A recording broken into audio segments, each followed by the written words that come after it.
Largely expected move, US President Joe Biden has slapped steep tariff hikes on an array of Chinese imports, including electric vehicle batteries, semiconductor chips, as well as medical products.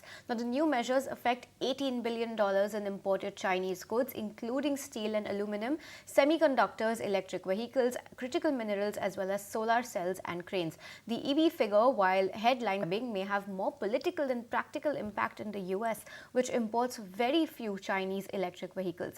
In response, China has vowed to defend its interests in the face of the new lofty tariffs and warned that the trade barriers would impact the wider relationship between the two economic superpowers. We also have comments coming in from Janet Yellen, where she says that China tariffs won't cause meaningful US price hikes, and she also hopes that Beijing reacts in a rational way. Absolutely, and we have Ashesha standing by to explain what these tariffs mean for the burgeoning semiconductor as well as EV industries. Ashesha, take us through what this really means then. Well, yes, US President Joe Biden has directed his trade representatives to increase tariffs on import of certain products from China. The White House says that China's unfair trade practices are threatening American businesses and American workers, which is impacting the US economy, because of which tariffs have now been increased on certain products, which includes electric vehicles, electric vehicle batteries, solar panels, and certain metals like steel and aluminum. Now, on certain steel and aluminum products, tariffs, which were earlier at about 0 to 7.5%, have now been increased to as much as 25%, which could have an impact on the global commodity market.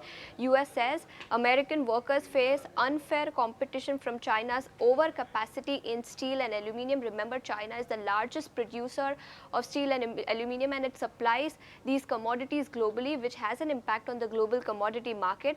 They also say lower priced Chinese alternatives that are produced with higher emissions are flooding the US market, which is having an impact on the US economy. And it's not just steel and aluminum, there are other products also where tariffs have been increased. For instance, for semiconductors, tariffs have been risen from 25% to 50%. For electric vehicles, from 25% to as much as 100%. For lithium-ion electric vehicle batteries, it has been risen from 7.5% to 25%. For certain critical minerals, it has been increased from 0 to 25%. And for solar cells, from 25 to 50%. So yes, a big move that has come in, which can have political repercussions and impact on the global commodity market as well as the electric vehicle market back home in India. All right, Ashesha, thanks so much for detailing this entire news event for us, and we'll just have to wait and watch about how this, if any, has any impact in India as well. Now, let's keep. If you like this video, then like, share, and subscribe to ET Now.